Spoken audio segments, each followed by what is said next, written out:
श्रीमद् भगवद गीता अध्याय 4 ज्ञान कर्म संन्यास योग कर्म अकर्म और विकर्म का निरूपण। श्री भगवान ने कहा, मैंने इस अविनाशी योग विद्या का उपदेश सृष्टि के आरंभ में विवस्वान सूर्यदेव को दिया था। विवस्वान ने यह उपदेश अपने पुत्र मनुष्यों के जन्मदाता मनु को दिया और मनु ने यह उपदेश अपने पुत्र राजा इक्ष्वाकु को दिया।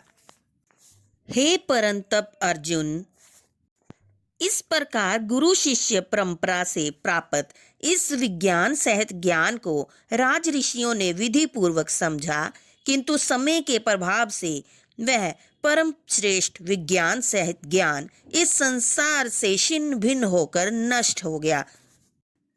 आज मेरे द्वारा वही यह प्राचीन योग आत्मा का परमात्मा से मिलन का विज्ञान तुझसे कहा जा रहा है, क्योंकि तू मेरा भक्त और प्रिय मित्र भी है। अंततः तू ही इस उत्तम रहस्य को समझ सकता है।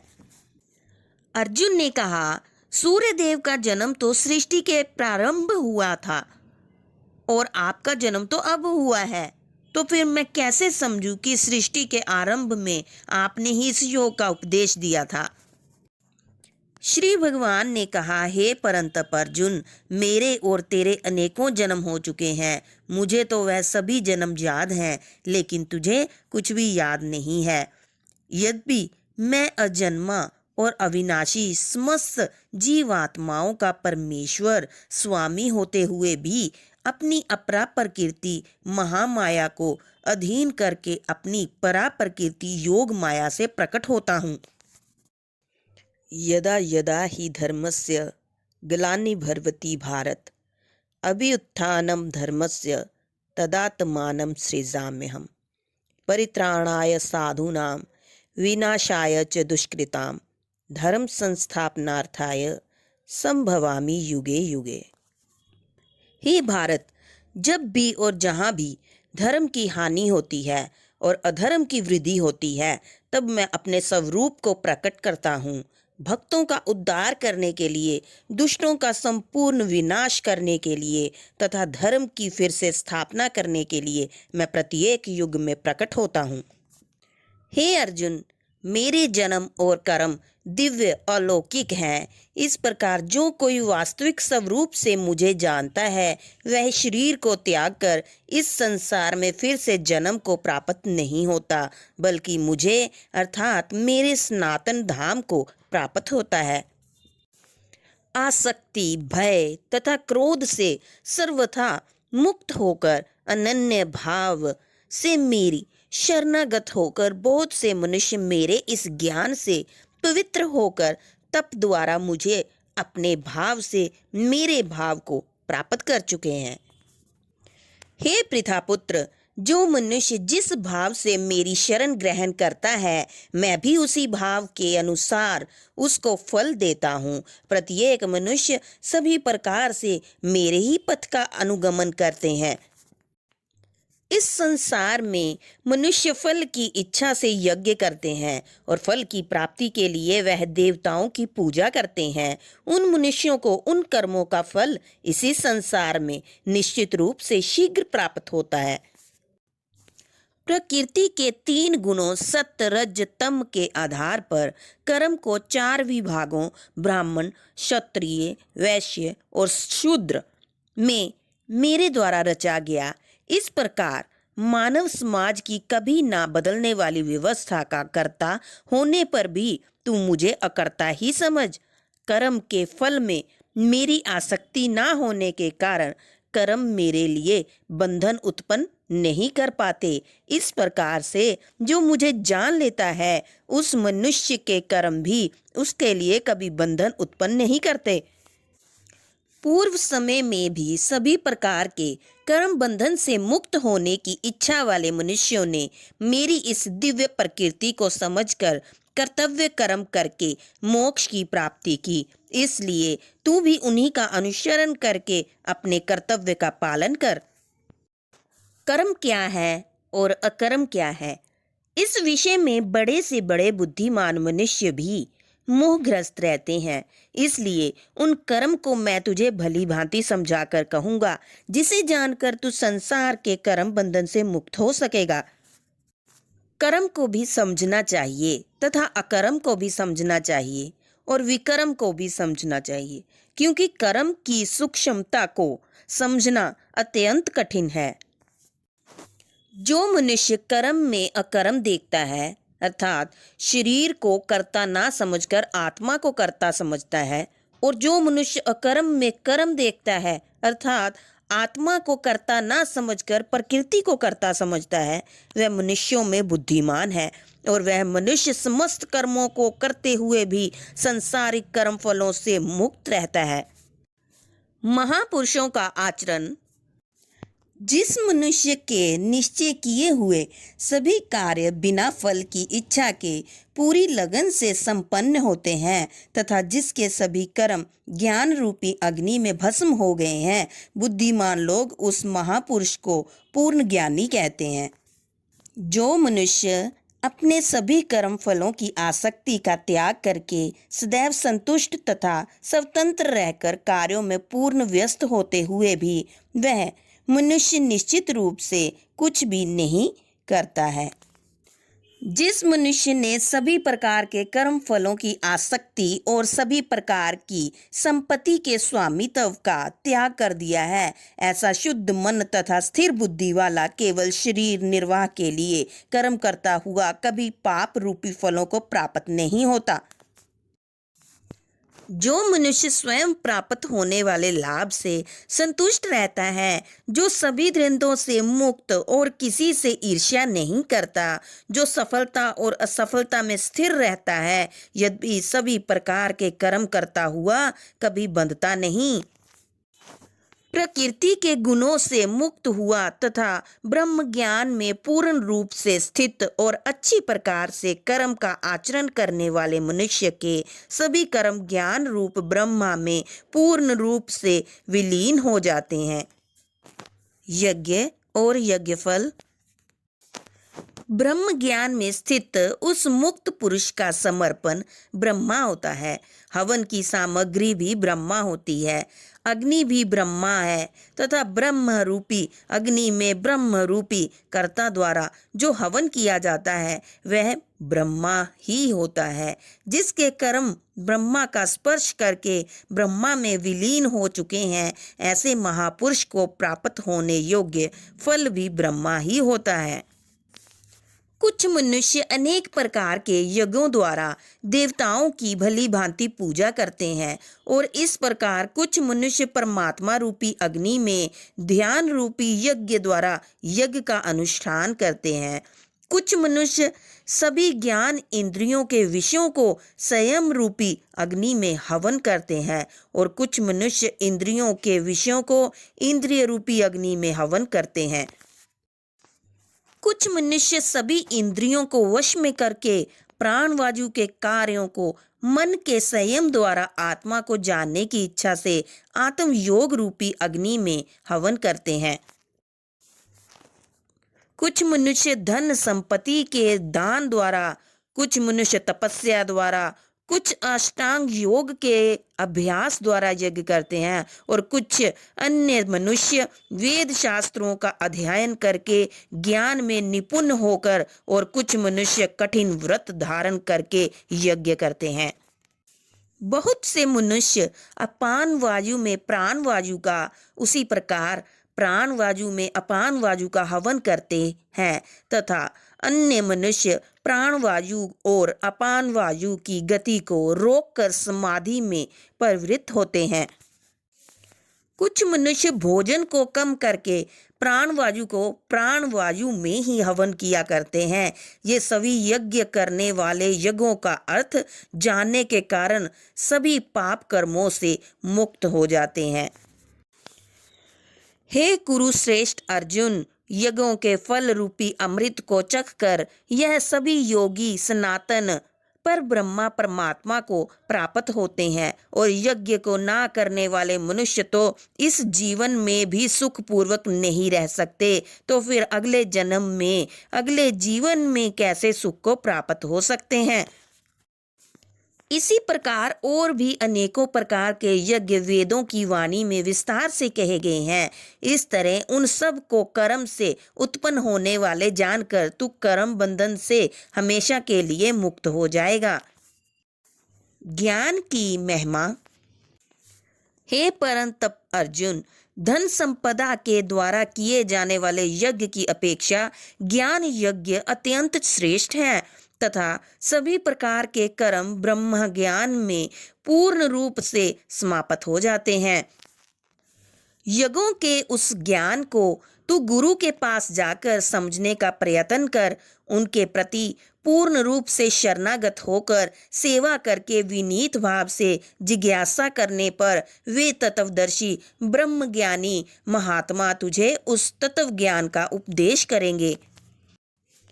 हे पांडुपुत्र, उस तत्व ज्ञान को जानकर फिर तू कभी इस प्रकार के मोह को प्राप्त नहीं होगा तथा इस जानकारी के द्वारा आचरण करके तू सभी प्राणियों में अपनी ही आत्मा का प्रसार देखकर मुझ परमात्मा में प्रवेश पा सकेगा।